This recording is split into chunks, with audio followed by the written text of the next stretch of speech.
이사야 57장 말씀을 통해서 의인의 죽음 그리고 하나님의 사랑이라는 제목으로 함께 말씀을 나누기를 소망합니다.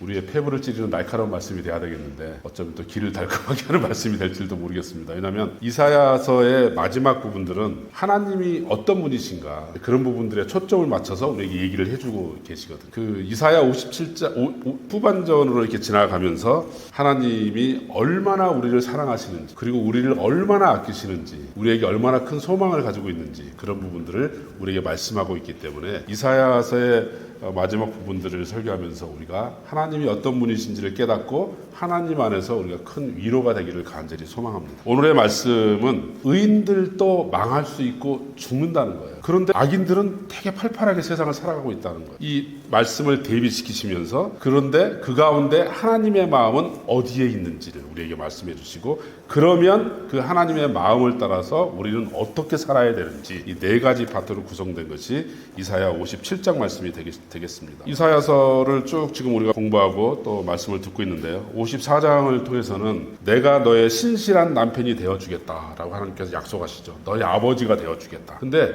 당시 유대 사회에서 하나님이 아버지가 되고 남편이 된다는 건 엄청난 파격의 표현이죠. 왜냐하면 하나님이라 이름조차도 부르는 것이 불경스럽다 해서 다른 표현을 하는 그 시대에 내가 너의 남편이야, 너의 아버지야. 그거는 이스라엘 백성에게 위로가 되는 말씀이셨거든요. 그 다음에 55장에 이제 들어가게 되면 55장에 나를 향한 하나님의 사랑과 뜻 그것을 반드시 너의 삶 가운데서 이루겠다. 나는 너의 하나님이다. 라고 얘기를 하고 있고 56장 우리가 지난번에 공부했죠. 이방인들 그리고 율법 밖에 있는 모든 자들도 내가 구원할 거야 라고 얘기를 하고 계시고 오늘 말씀을 통해서 우리가 비록 어그러진 길로 갈지라도 내가 너희를 고쳐서 나의 길로 회복시킬 거야 라는 약속의 말씀을 우리에게 주는 희망의 메시지라고 생각을 합니다. 그래서 이 희망이 우리 가운데 하나님의 소망이 가득하길 소망합니다. 우리는 육신이 병들었을 때 육신이 아픈 거에 대해서는 병원에도 가고 의사도 만나고 그렇게 하잖아요. 근데 사실 세상을 살다 보면 우리 마음이 아플 때가 굉장히 많습니다. 더 구체적으로 얘기하면 우리의 감정이 아플 때가 많아요. 그리고 때로는 우리의 생각이 아플 때가 있어요. 우리의 감정과 생각이 아파요. 그러지 않나요? 그래서 그 아픈 생각 때문에 그 아픈 감정 때문에 많은 사람들과 단절되기도 하고 사랑이 식어지기도 하고 미움과 외면이 깊어지는 현상들이 우리에게 일어나게 되죠. 그래서 우리가 하나님 앞에 내 육신의 병뿐만 아니라 하나님 내 생각이 아픕니다. 내 감정이 아픕니다. 주님 고쳐주옵소서. 주님께 나가서 우리의 육신뿐만 아니라 우리의 마음과 우리의 생각과 우리의 감정의 병까지 모두 치유받는 그런 우리가 되기를 간절히 소망합니다. 우리 주님께 나아가면 우리 하나님께 나아가면 하나님은 우리의 모든 부분을 만지시고 터치하시고 고쳐주시는 하나님이심을 저는 믿습니다. 그 하나님 앞에 우리의 생각의 병이 있다면 우리의 마음의 병이 있다면 우리의 감정의 병이 있다면 주님께 내어놓고 주님께 고침받는 우리가 되기를 간절히 소망합니다. 우리 가운데 누구와 반복하는 게 있다면 우리 가운데 누구를 향한 미움이 있다면 우리 가운데 누구를 향한 원망이 있다면 주님 이 감정을 이 생각을 고쳐주옵소서. 사랑의 마음으로 은혜의 마음으로 소망의 마음으로 나를 바꿔주옵소서. 이렇게 주님께 나아가는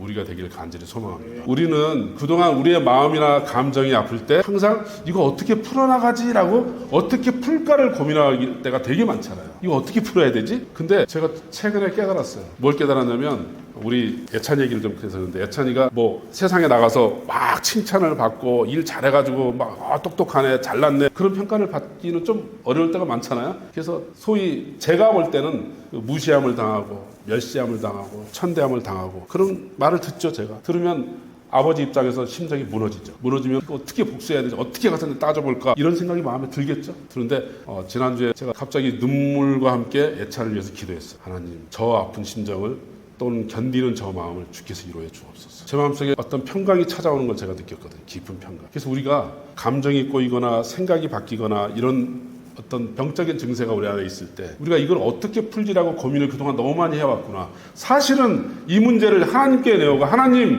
하나님께서 개입하여 주옵소서. 하나님께서 이 가운데 함께해 주옵소서. 이 마음이 우리한테 없었구나. 그래서 제가 성경에서 인내라는 말을 다시 해석하게 되었어요. 우리 인내라는 게 뭐예요? 참는 거잖아요. 참아내는 거야. 고통스럽지만 참아요. 어렵지만 참아요. 참는 게 인내인 줄 알았어요. 근데 그게 아니었어요. 진짜 인내는 뭐냐면 하나님이 이 문제에 개입해 주실 거야. 하나님이 참여해 주실 거야. 그걸 기다리는 게 있네. 우리가 우리 삶 가운데 어려움이 있고 고난이 있고 어려움이 있을 때 하나님이 이 문제에 함께 해 주실 거야 라고 그냥 기다리는 거예요. 아, 이것이 인내구나. 이걸 기다리고 하나님께서 함께 해 주시고 이 문제가 하나님의 은혜로 말미암아 해결될 거를 소망하는 것, 그걸 바라보면서 오늘을 살아가는 것, 이것이 인내구나. 그냥 꼭 참고 꼭 견디고 그게 아니구나. 반드시 여기에 하나님이 개입해 주실 거야. 하나님의 섭리가 함께 해주실 거야. 하나님의 은혜가 함께 해주실 거야 라고 믿고 그날을 바라보면서 나아가는 것, 걸어가는 것, 이게 인내구나. 그런 생각을 오늘 말씀 보면서 제가 하게 되었습니다. 그래서 하나님께서 우리의 마음과 생각과 감정의 모든 병까지 치유하셔서 관계가 단절된 것이 회복이 되고 식어진 사랑이 다시 뜨거워지고 미움과 애면이 있었던 곳에 다시 한번 만남이 되고 다시 한번 서로 부둥켜 안는 그런 역사가 일어나기를 간절히 소망합니다. 저는 지난해인가요? 우리 요한계시록까지 통독을 다 그때 어떤 마음속에 의문이 있었냐면 인류의 역사의 마지막 장면들을 요한계시록을 통해서 보게 되잖아요. 보게 되면 죽음과 고통이 가득한 종말의 현상, 그 안에서 성도들의 고난과 눈물을 신원해 주신 하나님의 통치를 이제 보게 되잖아요. 계시록을 통해서. 그러면서 마음속에 이제 의문이 드는 거예요. 어떤 의문이 드냐면 해와 달이 빛을 잃고 거대한 재난 앞에 사람들이 죽고 병들 때 그 죽음의 재난과 병마가 믿는 사람들은 다 피해가고 불신자들에게만 해당되는 것이. 그런 의문 안 드세요? 예를 들어서 쓰나미가 발생했어요. 수십만 명이 목숨을 잃을 때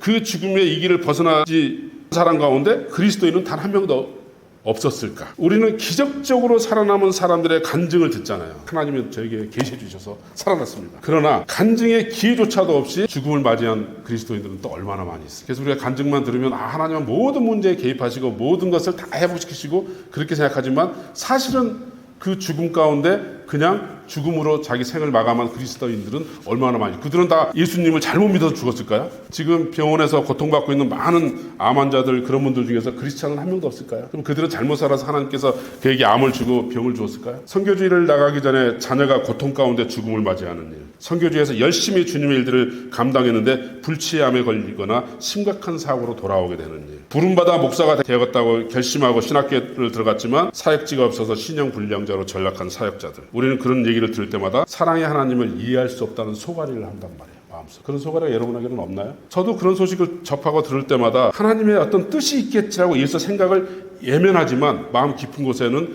어떤 의문이 있는 거예요. 하나님의 사랑은 보편적으로 우리에게 증거되고 있는가? 여러분은 어떠신가요? 세상을 살아가는 모든 문제에 대해서 명쾌하고 분명한 답을 가지고 살고 계신가요? 역사상 가장 비참한 순간들을 경험하면서 마침내 죽어갔던 수없이 많은 크리스찬들이 있습니다. 최근에 제가 영화 한 편을 소개받았는데 서부전선 이상 없다라는 게 명작이죠. 근데 1차 대전을 얘기하고 있죠. 1차 대전에 참호에서 사는데 참호에서 몇 년을 살죠. 그러면 시체가 산더미처럼 쌓여있는 곳에 화장실 가도 다 저격배기에서 죽기 때문에 참호 안에서 대소변도 봐야 되고, 그러면 그 썩은 징창 안에서 발이 다 썩어가고, 그 비참한, 인간 먹을 것도 없고, 그 다음에 시체를 뜯어먹고 지들이 강아지만 했대요. 지들이 잠을 자고 발을 뜯어먹기 때문에 철조망 안에서 자야 되고, 그 비참한 속에서 정신병에 걸리고, 그러면 다시 너는 깨부병 부린다고 다시 전선에 내보내요. 그런 절망스러운 상황 속에 내몰려 있는 병사들의 삶 다룬 영화거든요. 여러분, 그런 비참한 삶 속에 있다고 생각해보세요. 그럼 그 가운데 크리스찬은 단 한 명도 없었을까요? 많은 크리스찬들이 비참한 삶의 현장 속에서도 살아갔어요. 제가 이 의문을 마음속에 가지고 있다가 제가 57장, 이사야서 57장을 읽으면서 제 마음속에 큰 위로와 해답이 왔습니다.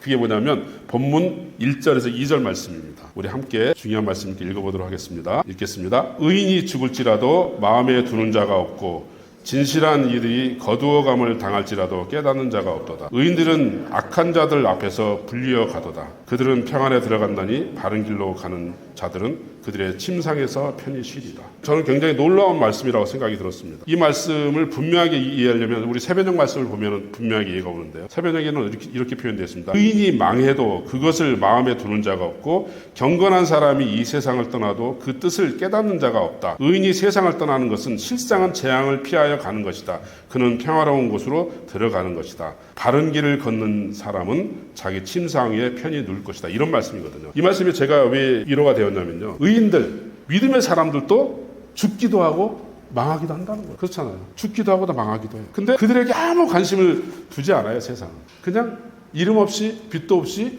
망하기도 하고 죽는 거예요. 의인들도. 그런 일이 너무나 많죠? 선교지에서 돌아와 아무것도 없는 가난한 현실 가운데 내몰린 은퇴 선교사님들이 계십니다. 평생을 미자립 교회를 섬기다가 이름 없이 빛도 없이 소리 없이 사라져가는 목회자들의 이야기들이 있습니다. 그들의 그들에게 관심을 가지고 그 믿음의 분투와 여정을 칭송하는 사람 하나 없이 쓸쓸한 노년을 보내는 이야기를 듣습니다. 이것이 평생을 바친 헌신과 믿음의 대가일까요? 우리는 생각을 하죠. 주를 위해 헌신했으니 당연히 이 땅에서 보상받아야 된다는 생각을 하게 됩니다. 그렇게 주님께 헌신했으니 넉넉한 노후를 보내든지 자녀들이 엄청 잘 되어서 아무 근심이 없든지 아니면 오랜 세월 동안 건강한 몸과 마음을 가지고 노년을 보내는 축복이 그들에게 임해야 되는 게 맞지 않나요?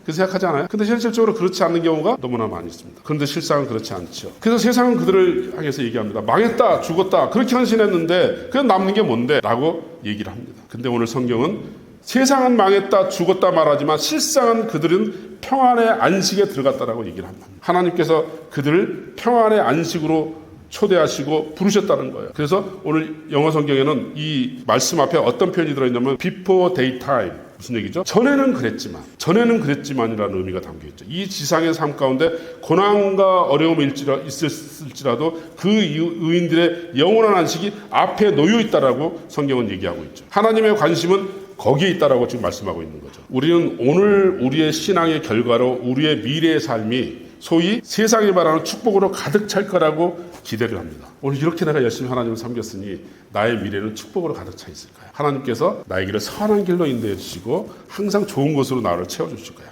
라고 기대를 하고 있는데 그 기대의 범위를 우리가 넓혀야 어떻게 넓혀야 되냐면 이 땅에서 누림만이 전부가 아니라는 사실을 깨달아야 돼. 우리가 주의 나라에서 영원한 평안과 안식 가운데 들어갈 때 우리는 우리의 보상이 진정으로 주어진 것을 그때 알게 될 거라고 저는 생각합니다. 그래서 우리의 축복이 이 세상에 국한되어서 우리가 가지고 있는 어떤 기복적인 신앙 가운데서 이 땅에서 이렇게 내가 믿음을 생활했으니 나는 잘 살 거야, 나는 부유할 거야, 나는 높은 자리에 올라갈 거야. 그래서 많은 사람에게 칭송을 받는 삶을 살다가 내 인생을 축복으로 마감할 거야. 그것이 아니라 우리를 향한 하나님의 축복은 천국에서 완성이 될 것입니다. 우리가 이 믿음을 가졌으면 좋겠습니다. 우리의 축복은 하늘나라에서 완성이 돼요. 그 믿음을 붙잡고 오늘 살아가는 거예요. 비록 이 땅에서 우리가 어려움이 있고 여전히 사회적 약자로 살아가고 여전히 병약하고 한다 할지라도 우리의 축복은 영원한 나라에서 완성이 될 것이다. 이 믿음이 우리 안에 있기를 간절히 소망합니다. 오늘 1장 2절에 등장하는 그 악인들 앞에 어떤 영어의 수식어가 있냐면 Evil days ahead라는 수식어가 들어가거든요. 이 말은 뭐냐면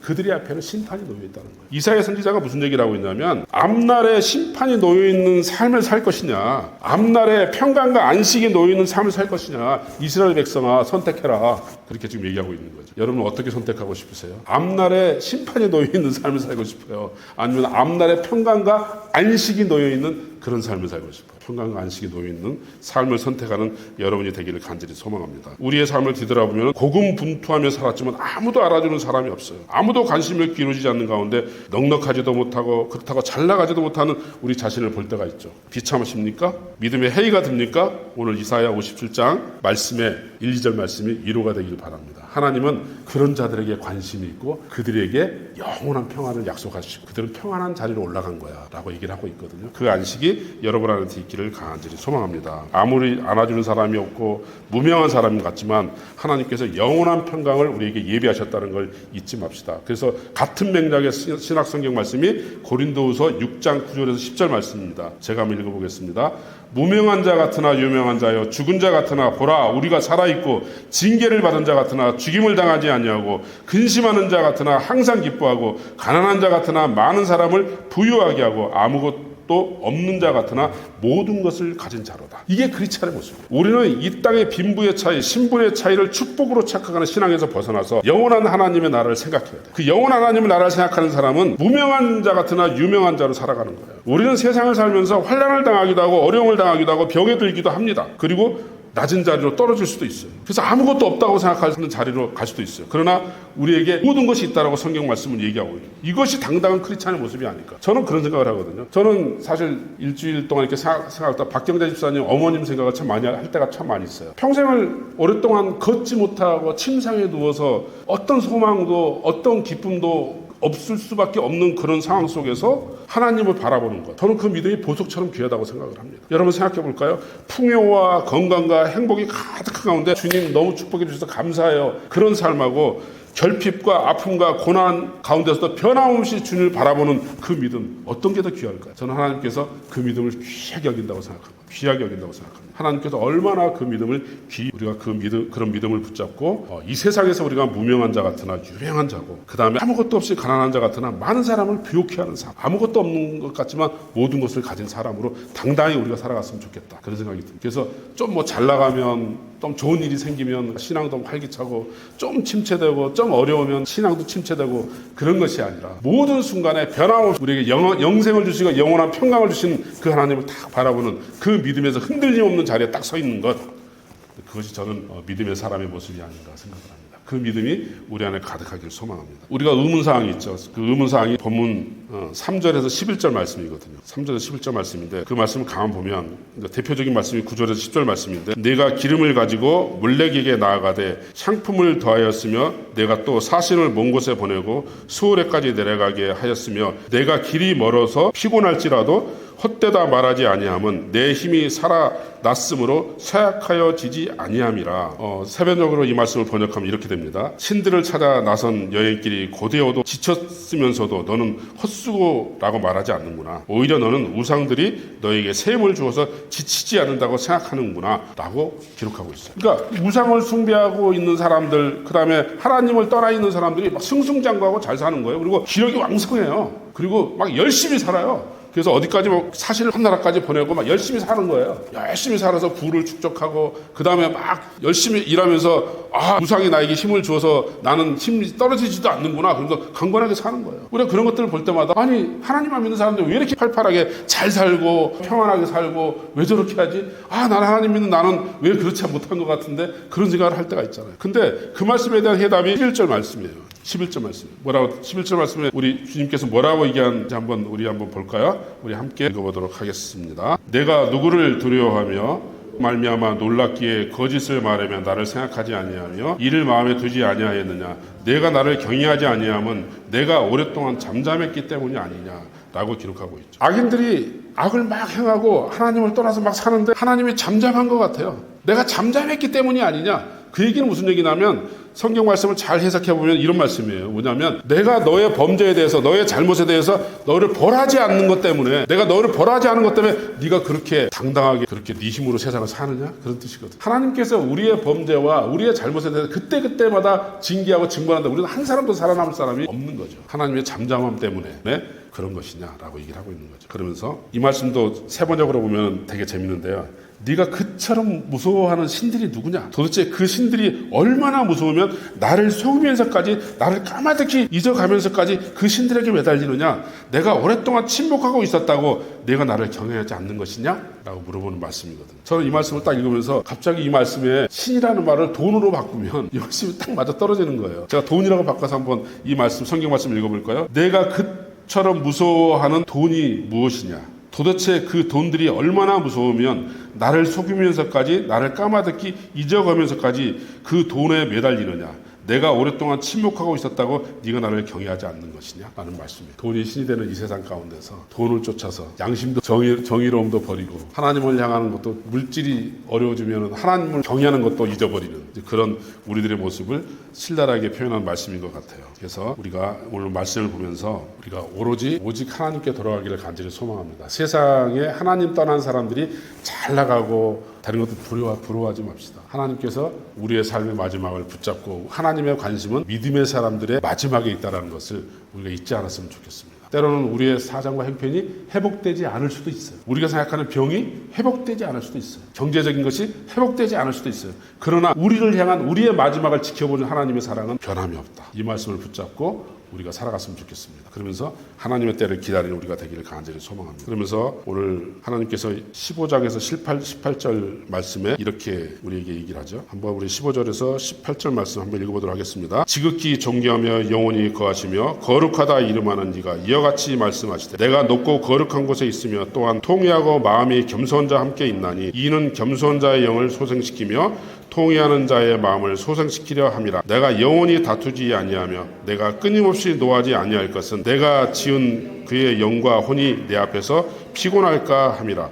그의 탐심의 제약으로 말미암아 내가 노하여 그를 쳤으며 또 내 얼굴을 가리고 노하였으나 그가 아직도 패역하여 자기 마음의 길을 걸어가도다. 내가 그의 길을 보았은즉 그를 고쳐줄 것이라. 그를 인도하며 그와 그를 슬퍼하는 자들에게 위로를 다시 얻게 하리라. 저는 이 말씀 너무 귀한 말씀으로 제기해왔거든요. 하나님께 통회하고 회복적인 마음으로 돌아오는 모든 사람들을 하나님께서 소생시키시겠다라고 말씀하시면서 뭐라고 얘기하시냐면, 그가 여전히 그 죄악의 길로 걸어갈지라 내가 그를 그 패악한 길에서 돌이켜 회복시킬 것이다. 이게 하나님의 약속이에요. 우리가 이 말씀 붙잡고 나가야 되지 않겠어요? 이 말씀 붙잡고 나아가면서 뭐죠? 하나님께서 반드시 나를 고쳐주시라고, 주님께만 나아가면 그분께서 나를, 비록 네가 그 길 가운데 있지라도 너를 끄집어내서 너를 변할 거야 라고 오늘 약속의 말씀이 57장의 말씀이거든요. 그래서 저는 이 말씀이 너무나 은혜스러운 말씀이라고 생각합니다. 주님은 우리의 여전히 패역함을 보시면서도 우리를 고쳐주신다는 거예요. 그래서 주님은 우리를 향해서 영원한 노를 바라지 아니하고 여전히 패역함에도 불구하고 그 믿음 가운데서 우리를 다시 회복시키시는 그 주님의 역사를 우리가 믿기를 간절히 소망합니다. 주님께서 어떻게 얘기하시냐면, 16절에 다시 제가 읽어보면, 내가 영원히 다투지 아니하며 내가 끊임없이 노하지 아니할 것은 내가 지은 그의 영과 혼이 내 앞에서 피곤할까. 내가 계속 피조물이 너희에게 화를 내고 너희를 향해서 분노하면 너희가 어찌 견디겠느냐. 우리의 형편과 처지를 다 아시는 그 주님이 내가 너를 향해서 영원한 노를 품지 않아. 마음을 바꿔서 주님께 돌이키기만 하면 내가 너에게 평강을 줄 거야 라고 약속하시잖아요. 이 말씀이 우리에게 큰 위로가 되기를 간절히 소망합니다. 여러분, 지금 여전히 어떤 그릇된 길 가운데 있나요? 잘못된 길 가운데 서 있나요? 하나님께 돌아갈 마음만 있으면 그분은 영원한 노를 내게 바라지 않으신다는 거예요. 그래서 그분께 다시 돌아오는 우리가 되기를 간절히 소망합니다. 얼마큼 멀리 갔더라도, 얼마큼 멀리 나아갔더라도 다시 한번 돌이켜서 주님을 향하기만 하면 주님의 은혜가 다시 우리 가운데 임재한다는 이 믿음을 붙잡고 우리가 살아가기를 간절히 소망합니다. 이미 너무 멀리 갔기 때문에 돌이키기 늦었어. 이미 너무 멀리 왔기 때문에 이제 다시 돌아가기는 어려울 것 같아. 그 마음을 내려놓는 것, 이게 믿음 아니겠어요? 이게 믿음이고 이게 신앙 아니겠어요? 우리가 서로 그렇게 돌이켰으면 좋겠습니다. 서로 돌이켰으면 좋겠어요. 얼마나 멀리 갔는지 거리는 중요하지 않아요. 내가 주님을 향해서 돌아가겠다. 주님이 나의 모든 문제를 바라보시고, 나의 모든 문제를 바라보시고 주님의 섭리가, 주님의 사랑이 반드시 이 문제에 개입하실 거야. 그걸 기다리면서 묵묵히 돌아오는 마음, 그 마음이 신앙인들의 그 마음이 우리 가운데 서로 회복되기를 간절히 소망합니다. 그래서 이제 우리 19절 말씀 한번 읽어볼까요? 입술의 열매를 창조하는 자 여호와가 말하노라. 먼데 있는 자에게든지 가까운 데 있는 자에게든지 평강이 있을지어다 내가 그를 고치리라 하셨느니라. 저는 되게 오늘 그동안 제 언어 생활이라든지 육신의 어떤 삶을 살아가면서 오늘 말씀이 하나의 어떤 기준이 되었으면 좋겠다는 생각이 든 게 뭐냐면, 입술의 열매를 창조하는 자 여호와. 그래서 제가 말하는 게 굉장히 중요하구나. 입술의 열매를 창조한다고요. 그래서 우리의 입술의 열매를 맺는 하나님 앞에 우리가 신실한 믿음으로 들어와서 축복의 말, 은혜의 말, 사랑의 말을 해야 되겠다. 우리의 언어가 사랑으로 가득 찼으면 좋겠다. 축복으로 가득 찼으면 좋겠다. 은혜로 가득 찼으면 좋겠다. 그런 생각을 하게 되었어요. 그러면서 우리 청소년들이 지금 잠언 열심히 읽고 있는 걸로 제가 알고 있는데, 잠언 18장 20절에서 21절 말씀에도 이런 말씀이 있더라고요. 사람은 입에서 나오는 열매로 말미암아 배부르게 되나니 곧 그의 입술에서 나는 것으로 말미암아 만족하게 되느니라. 죽고 사는 것이 혀의 힘에 달렸나니 혀를 쓰기 좋아하는 자는 혀의 열매를 보리라.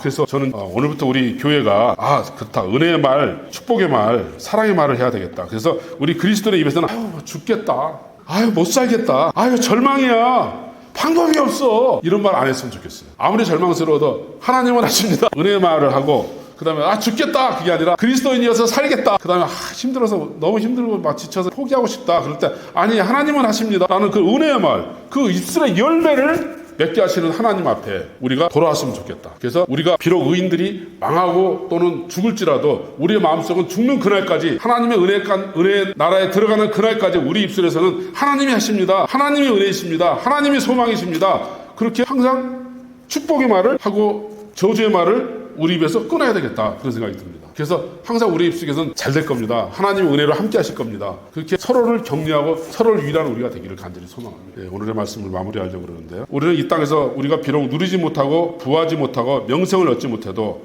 우리 앞에는 영원한 평강이 놓여 있습니다. 세상의 시각이 아닌 하나님의 시각에서 우리는 유명하고 부유한 사람들입니다. 이 사실을 붙잡고 영원히 노하시지 아니하시고 우리의 형편과 처지를 완전하게 이해하시는 하나님 앞에 늘 터닝하는 우리의 삶이 되기를 간절히 소망합니다. 그러면 우리 주님은 우리의 모든 그릇된 것을 고쳐주실 겁니다. 하나님께서 그렇게 이사야서 57장에 말씀하셨어요. 너희를 내가 고치리라. 잘못된 부분들을 고쳐주실 것이다. 그래서 무엇이 잘못되어 있나요? 여러분의 지금 감정이 지금 잘못되어 있나요? 여러분들의 지금 생각이 좀 잘못되어 있나요? 말씀에 대한 이해가 잘못되어 있나요? 사람들과의 관계가 좀 잘못되어 있나요? 그 모든 것들을 주님 앞에 그대로 내놓고, 주님, 이사야 57장 말씀에 하나님께서 내가 너를 고치리라고 하셨잖아요. 주님, 그 고침 안에 내가 있기를 간절히 소망합니다. 주님, 나를 고쳐주십시오. 나를 고쳐주십시오. 그래서 모든 사람에게 은혜의 사람, 평강의 사람, 소망의 사람이 되기를 간절히 소망합니다. 그렇게 주님께 고백하면서 나아가기를 간절히 소망합니다. 오늘 함께 우리 기도했으면 좋겠는데요. 우리 지금 우리 교회의 여러 가지 사정들이 또는 영적인 흐름들이 여러분 다 아시고 계시잖아요. 그러면 우리 주님 진주 비전교회를 주님 고쳐 주옵소서. 주님, 우리의 마음들을 주여 위로하여 주시옵시고, 주님의 사랑으로 붙잡아 주셔서 하나 되게 하시고, 사랑이 회복되게 하시고, 서로를 위해서 염려하게 하시고, 서로를 위해서 기도하게 하여 주옵소서. 주님, 우리를 고쳐 주시옵소서. 우리가 진실한 마음을 다해서 하나님께서 반드시 이 문제에 개입하시고, 하나님의 섭리가 이 가운데, 하나님의 사랑이 이 가운데 임할 것을 믿고 의지하면서 우리 주님을 붙잡고 나아가기를 진심을 다해서 우리가 주님께 기도하며, 하나님의 마음이 우리 가운데 함께하기를 우리가 소망하면 주님의 마음이 이 가운데 임재하실 줄을 간절히 믿습니다. 회복시키시고 역사하실 줄을 믿습니다. 그 주님을 붙잡고 우리 시간 기도하며 간절히 소망합니다. 함께 기도하도록 하겠습니다.